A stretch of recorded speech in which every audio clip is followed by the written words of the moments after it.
Gita press का घाटे से मुनाफे में आना कोई सामान्य घटना नहीं है। गीता प्रेस ने हिंदू धर्म की सबसे ज्यादा पुस्तकों का प्रकाशन किया है। गीता प्रेस ने अब तक करीब 90 करोड़ किताबों का प्रकाशन किया है। करीब 1800 प्रकार की किताबें यहां से प्रकाशित की जा चुकी हैं। आज भी गीता प्रेस से रोजाना 50,000 से ज्यादा किताबें बिकती हैं। गीता प्रेस में धार्मिक पुस्तकें 15 भाषाओं में छपती हैं।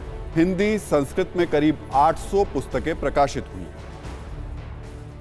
गीता प्रेस से जो सबसे ज्यादा सीखने वाली बात है वो है नैतिकता। इतने लंबे समय वक्त से गीता प्रेस आध्यात्मिक ग्रंथों और पुस्तक लोगों तक पहुंचा रहा है, लेकिन उसने कभी सरकार या किसी संस्था से आर्थिक मदद नहीं ली है। हम आपको कुछ चीजें बता देते हैं और ये कुछ ऐसे फैक्ट्स हैं जो आपको पता होने चाहिए। ये सत्ता की कुंजी के कुछ ऐसी इंपॉर्टेंट चीजें, कुछ महत्वपूर्ण चीजें। कभी जीवित लोगों की तस्वीरें गीता प्रेस की किताबों में नहीं छापी जाती हैं। इसके अलावा विज्ञापन और पुस्तकों की समीक्षा नहीं छपती है इसके अंदर, यानी मुनाफा और पैसा कमाने की यहाँ कोई कोशिश नहीं होती। लागत से 40 से 90% कम कीमत पर किताबें बेची जाती हैं। एक तो विज्ञापन नहीं लिए जाते और ऊपर से जो किताबें बेची जाती हैं वो भी लागत से कम कीमत पर। भारत सरकार से कागज पर सब्सिडी नहीं लेते हैं ये लोग। इसके अलावा हर महीने करीब 400 टन कागज पर यहाँ छपाई होती है।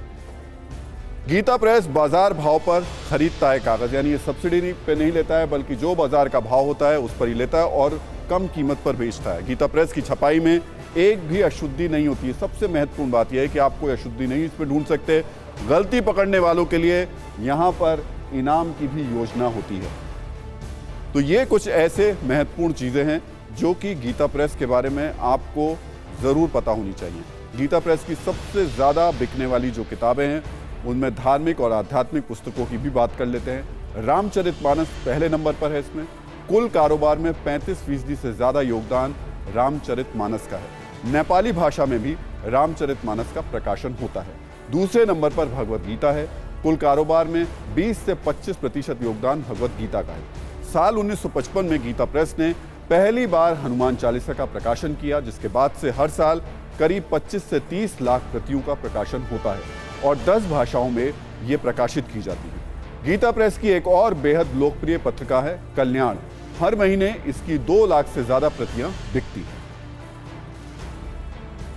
तो गीता प्रेस का इतिहास बहुत शानदार रहा है। आजादी के पहले से ही बड़े बड़े लोग गीता प्रेस जाते रहते थे। 2015 में लेखक अक्षय मुकुल ने गीता प्रेस पर एक किताब लिखी थी। इस किताब का नाम Gita Press and the making of Hindu India था। इसमें उन्होंने बताया था कि आज़ादी के बाद अप्रैल 1955 में राष्ट्रपति राजेंद्र प्रसाद भी गीता प्रेस गए थे।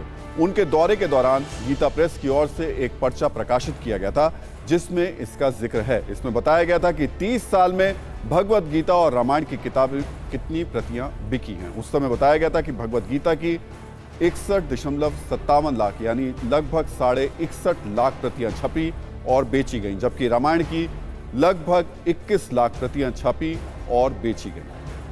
अक्षय मुकुल की इसी किताब में यह भी बताया गया है कि फरवरी 2014 तक भगवत गीता की लगभग 7 करोड़ प्रतियां बिक चुकी थी। रामचरितमानस की 7 करोड़ प्रतियां बेची गई।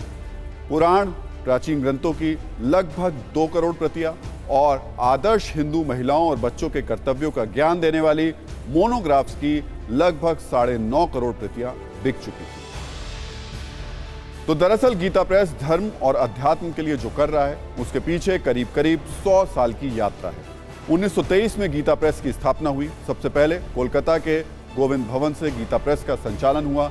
इसके संस्थापक श्री जयदयाल गोयनका हैं।